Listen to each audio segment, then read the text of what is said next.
1 juta KTP untuk Ahok. Dialog kita lanjutkan kembali masih bersama pendamping ahli teman Ahok, I Gusti Putu Arta. Pak Putu, there is no free lunch in politik. Ketika partai politik mendukung, itu hampir bisa dipastikan tidak akan mendukung secara gratis. Gitu. Apa yang akan dilakukan? Maka itu sekarang tergantung sepenuhnya kepada Ahok, Pak. Mau dia menyiapkan makan siang atau tetap Ramadan puasa gitu. Kalau tetap berpuasa sama-sama ya sudah silakanlah gitu. Artinya ketika bicara soal balas budi, ketika bicara makan siang itu, maka makan siang itu bukan untuk partai. Kita serahkan kepada rakyat Jakarta untuk makan bersama-sama, apalagi orang miskin itu. Kan seharusnya logika berpikirnya dibangun ke sana. Berarti partai politik nggak dapat bagian dong, karena yang dapat bagian kan orang lain. Ya rakyat Jakarta yang dapat bagian. Maka sebetulnya ke dalam konteks ini partai politik harusnya dalam pikiran saya itu sudah merasa bangga mendukung orang baik yang kemudian bisa bekerja untuk rakyat Jakarta, dia mendapat citra politik bersih itu. Harusnya seperti itu. Ketika hari ini dibombardir habis-habisan dengan citra politik yang sangat buruk partai politik kita, maka siapa yang kemudian mendukung Ahok di situ, citra politiknya akan naik, dan ini berkaitan dengan pragmatisme tadi, elektabilitasnya dia pada posisi 2019 juga akan terkerek naik. Berhenti di situ saja, jangan yang lain-lain begitu. Jangan menyandera Ahok dengan kepentingan pragmatis yang lain. Atau juga mungkin memang kepentingannya tidak sekarang, tapi 2019 Ahok harus menjadi kampanye mereka. Boleh jadi seperti itu, nanti setelah itu silakanlah hitung-hitungannya seperti apa gitu. Tapi begini, kita seringkali dalam proses banyak diskusi ketika Pilkada Jakarta hanya berhenti pada soal-soal teknis, soal praktis, jalur perseorangan, jalur mana segala macam. Tapi itu kan menentukan langkah berikutnya. Betul. Tapi sebetulnya yang saya ingin gugah dari proses diskusi kita pada pagi hari ini, ada sesuatu nilai yang lebih besar. Ahok itu cuma simbol. Dia hanya kebetulan tokoh politik yang sedang bermain dan kemudian bekerja dengan baik, tapi nilai ideal yang dibangun oleh bangsa ini adalah apa? Dalam konteks pelaksanaan demokrasi, karena saya mantan KPU, kita dari dulu mimpi soal demokrasi partisipatif itu. Kita dari dulu kemudian mimpi soal demokrasi yang substansial. Teman Ahok itu partisipatif. Nah, sekarang sudah ditunjukkan oleh mereka. Kenapa kita tidak dorong mereka? Kenapa partai politik menjadi alergi dan antipati kemudian dengan jalur perseorangan, dengan gerakan politik anak-anak yang baik ini ketika dia sudah memberi contoh? Boleh nggak kalau ini dari nada suaranya Pak Putu, boleh nggak kalau saya simpulkan sebetulnya jalur independen itu harus didukung sebetulnya? Oh ya, saya katakan begitu. Kalau kemudian pilihannya bahwa itu akan memenangkan Ahok, tetapi kalau jalur independen itu kemudian tidak memenangkan Ahok, buat apa gitu?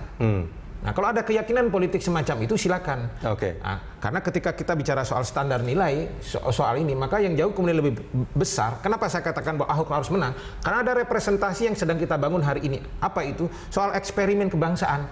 Republik ini apakah sudah siap dipimpin oleh pemimpin, dan kita semua kemudian ada dalam satu pilihan yang tidak lagi berbicara soal suku, agama, ras, dan antar golongan, seperti wali kota London, wali kota Rotterdam, dan seterusnya. Dan ini eksperimen kebangsaan yang sangat mahal, yang jauh lebih bernilai dari sekedar hiruk pikuk kita hari ini. Gitu. Nah, Pak Putu, ini kalau kita bicara ada dua hal sebetulnya, pernyataan yang menarik dari Pak Ahok sebetulnya yang mungkin dianggap beberapa orang ini prematur, bahwa dia sangat yakin maju dari jalur independen dan dia sudah memilih wakilnya.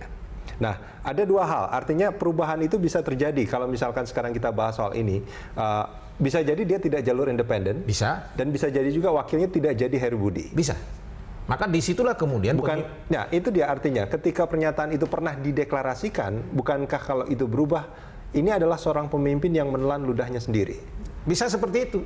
Maka saya ingin mengatakan standar etik tadi itu, bagaimana kemudian kita bersama dan beliau sendiri kemudian menjadi epicentrum untuk meyakinkan kita semua bahwa politisi itu tidak sekedar ngomong, tetapi ada standar etik yang ingin dijaga di situ.